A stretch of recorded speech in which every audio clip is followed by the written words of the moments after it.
L205 AT&T. Now I've been trying to get my phone active for over a week. I paid AT&T $300. They're still going to charge me another $400 for the fucking phone. That won't activate the phone. They don't seem to understand when you have a phone stolen and your purse stolen, the ID usually is too. I come to them with the Oregon temporary ID that's perfectly legal in Oregon and a copy of my license, and they refuse to take either one. They're now telling me to call Australian, which told me to come all the way the fuck down here when it's 100 degrees out. So, I'm gonna see how this goes, see if I can get my phone turned on at AT&T. Cross your fingers, but these are the ones that were super assholey to me when I first got the phone. No, like the person that waited on me, tricked me, lied to me, told me I was getting a family plan, and then after I did it, I was locked into this one plan at like $150 a fucking month. Total bullshit. Totally not what I asked for. And they took away my veteran discount. I have no idea why. So they're charging me right now about $272 a month for a phone I can't use. It's ridiculous. Well, I just spent 2 hours with the pieces of shit at the Mall 205 AT&T. Clearly, it's something about me they don't like. I went in after someone else went in there with the exact same problem as me. Paper ID, picture of their license. They got their phone turned on. I go in there, same asshole that tricked me into a contract, because when I went there, it was for 4 phones. 4 phones. I picked out 4 phones. At the very end, he's like, you only get 1 phone. Made it seem like, I don't know, you make it seem like all the other phones were being taken away. Turns out he thought I looked fraudulent. Like my name didn't match up how it looked. Ever since, I've been paying over $180 for a phone that doesn't work. They refuse to turn on my phone. The people that I called up Australian that issued the phone, they had no problem turning it on. But then they saw the store put an extra like blacklist on it, so I can't turn on my phone. So I have no service with them.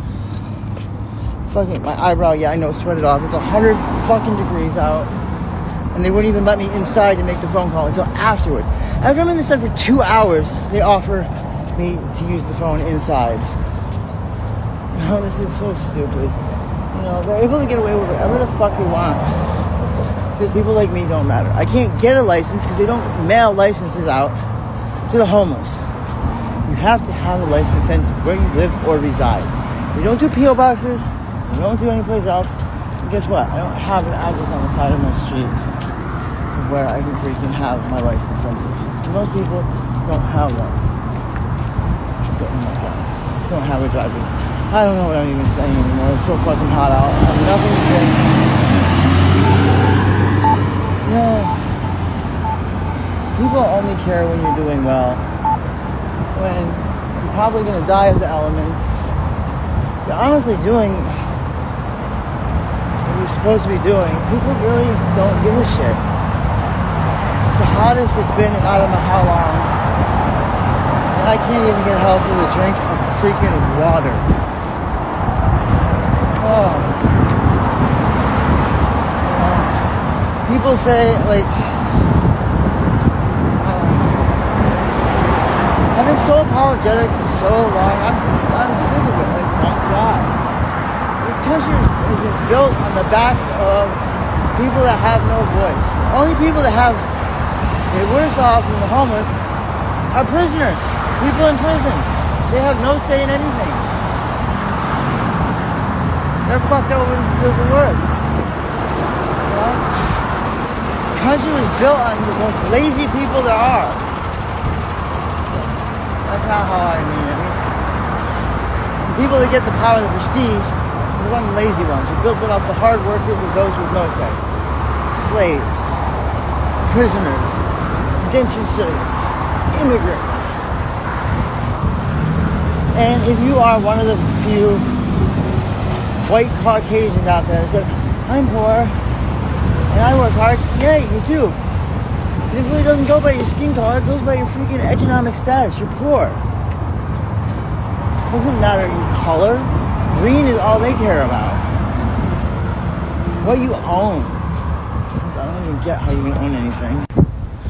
No, we've been sold a bill of goods. This whole bullshit. The American dream, you know, I found out that it really a bunch of bullshit.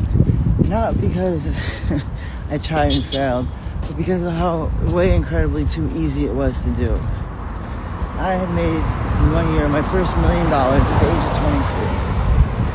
And it had nothing to do with how hard I worked. It had to do with who I knew.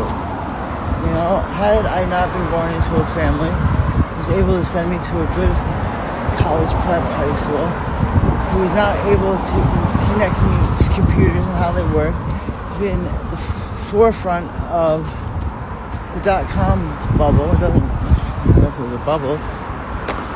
It still made it. None of that shit would have happened.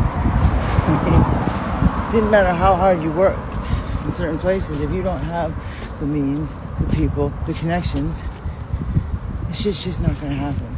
And I'm sorry, if you were born with an IQ average or below, you can work as hard as you want as a day laborer. It's not gonna get you anywhere. I mean, okay, so you're a wage slave to a mortgage? Congratulations. Fuck. All this over a damn cell phone. And if I want to do that shit sketchy, fuck, I could have ordered a shit ton of these damn phones. Freaking, because they asked me, they thought I still had 4. They were ready to send me 4. And I'm like, no, it's just the one. Now I got a phone with no cell service. I swear to God, I'm gonna light somebody on fire that steals my shit again. And yeah, there's people living in well, it's not my apartment. I was evicted. I was.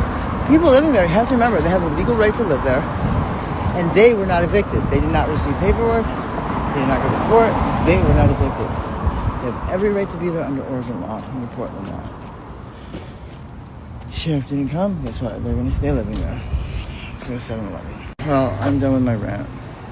I'm going to go live in a little bit. Don't say anything about my eyebrow. I know, it's fucking hot out. Fuck you, AT&T.